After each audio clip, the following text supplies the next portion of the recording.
আমি চোখের সামনে দেখছি জুম্মার নামাজ পড়তেছে, এলিফ্যান্ট রোড আমি দেখছি, খাট করে জুতার দোকানে ঢুকলো, দুইটাই দয়াল বাবা জাহাঙ্গীর, দয়াল বাবা জাহাঙ্গীর, দয়াল বাবা জাহাঙ্গীর, তুমি আমার রহমত তুলে আলামি। আমি আপনাদের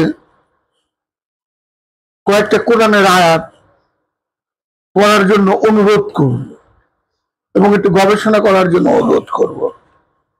সূরা নজমের 2-3 নম্বর আয়াতটা, সূরা বাকারার যেমন 154 নম্বর আয়াতে বলতেছে, তোমরা মনে মনে চিন্তাও করিও না যারা আল্লাহ রাস্তায় কতল হয়ে গেছে তাদেরকে মৃত, তাইলে আমি গুনাহ লেখ। কোরআন কোরআন বলতেছে।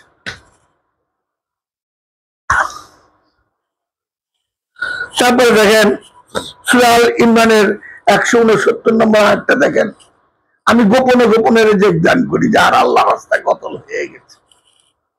রেজেক কি মৃত মানুষ খায় না জীবিত মানুষ খায়?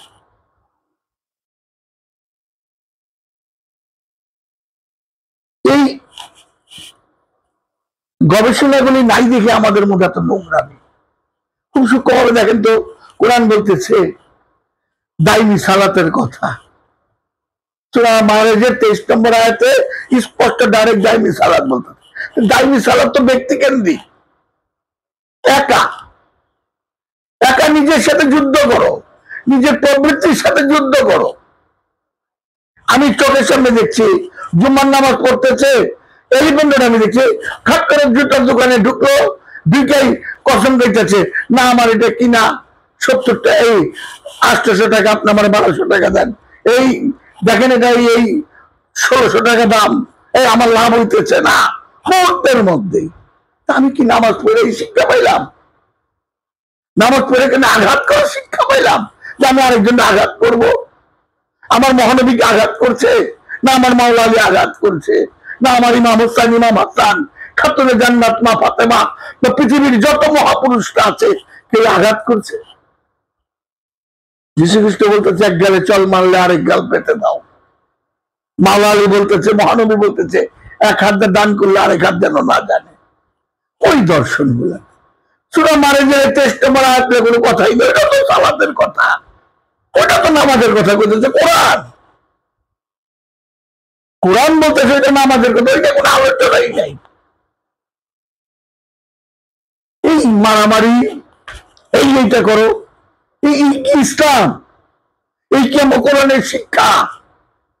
আপনি দেখেন তো মহানবী একা হেরা গুহায় যান, একা হেরা গুহায় ছিলেন, ওখানে কোরআন নাজিল হইলো কেন? একা নাজিল হইলো কেন? কাবা ঘরে তো কোরআন নাজিল হওয়ার কথা, তো আল্লাহর ঘর। আমি ছোট করে বলছি না, আপনি চিন্তা করেন, গবেষণা করেন, কেন একা মহানবী হেরা গুহায় সেখানে কোরআন নাজিল হইলো? কেন নাজিল হইলো? গবেষণাগুলি, আলোচনাগুলি নাই। মানে কোরআনটা নিয়ে যে আলোচনা করবে মানুষগুলোই নেই। দুনিয়ার জ্ঞানের খুব আলোচনা, কেমনি বিল্ডিং বানাতে হবে, কেমনি ব্রিজ বানাতে হবে, কেমনি লাইটিং করতে হবে, এই নিয়ে আলোচনা। আর এই কোরআনটা গবেষণা করো না, তাই তো আমাদের মধ্যে কোনো দ্বন্দ্ব থাকে না, কোনো ভেদাভেদ, কোনো রহস্য থাকে না। এদেরকে বলছে মুসলমান মরে গেলে গা তার এই করো না, আমি তার রেজেক দান দেবো। এটা তো বলছে যে আল্লাহ রাস্তায় কতল হয়েছে, যে কেউ আল্লাহ রাস্তায় কতল হয়েছে তাকে তোমরা মনে মনে চিন্তাও করো না, তারা মৃত। সূরা বাকারার 54 নম্বর আয়াত, সূরা আল ইমরানের 69 নম্বর আয়াতে কইতেছে আমি তাদেরকে গোপনে গোপনে রেজেক দান করি। মুসলমানের কথা তো কয়নি, হিন্দুর কথা তো কয়নি। আমার কাছে তো মনে হয় যে আমরা গবেষণাই জানি না, আমরা খালি একজন আরেকজনের দোষ ধরি, নিজের সমালোচনাই করতে পারি না। নিজের মনে একদম পবিত্র, আমার নিজের মনে আমি একদম পবিত্র এবং আমার কোনো দোষ নাই। আরে যে পর্যন্ত নাহি তুমি তোমার দোষ না ধরতে পারবা, ও পর্যন্ত কিছুই শিখতে পারবা না, কিছুই শিখতে পারবা না। হয়তো বিশাল সার্টিফিকেট থাকবো দুনিয়াদারির, কিচ্ছু শিখতে আমরা।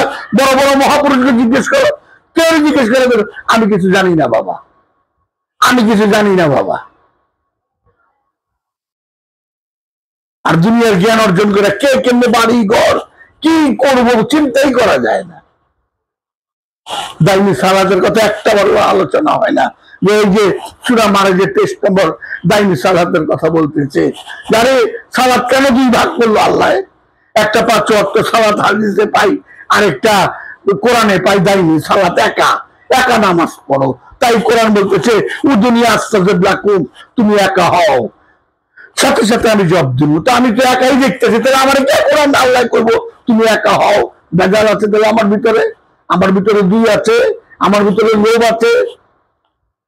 এই দুনিয়ারে ফেলে দেওয়াটাই হলো সাধনা, এই দুনিয়ারে ফেলে দেওয়ার নামই হলো দাইনি সালাত, এই দুনিয়ার থেকে মুখ ফিরে নেওয়ার নামই হলো প্রেম। এত সহজ নেই কোনো গবেষণা কোরআনটা নিয়ে, কেউ মুখে আমি শুনি না যে কোরআনটা নিয়ে গবেষণা করা।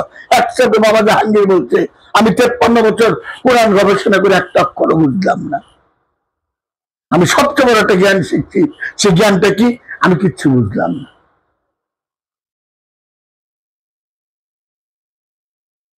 আমরা কত নিচে নামতে পারি। যে মানুষ আল্লাহরে মানে, যে মানুষ আল্লাহরে বিশ্বাস করে, সে আরেকজনকে আঘাত করতে পারে না, কখনোই পারে না। যে মানুষ আল্লাহরে বিশ্বাস করে, আল্লাহরে যদি মনে করে আল্লাহ সর্বশক্তিমান, সে মানুষ কোনোদিনই পারবে না আরেকজনকে আঘাত করার জন্য, কারণ আল্লাহ সবার জন্য, তার ছাড়া কোনো গাছের পাতাও লড়ে না। দয়াল বাবা জাহাঙ্গীর, দয়াল বাবা জাহাঙ্গীর, দয়াল বাবা জাহাঙ্গীর।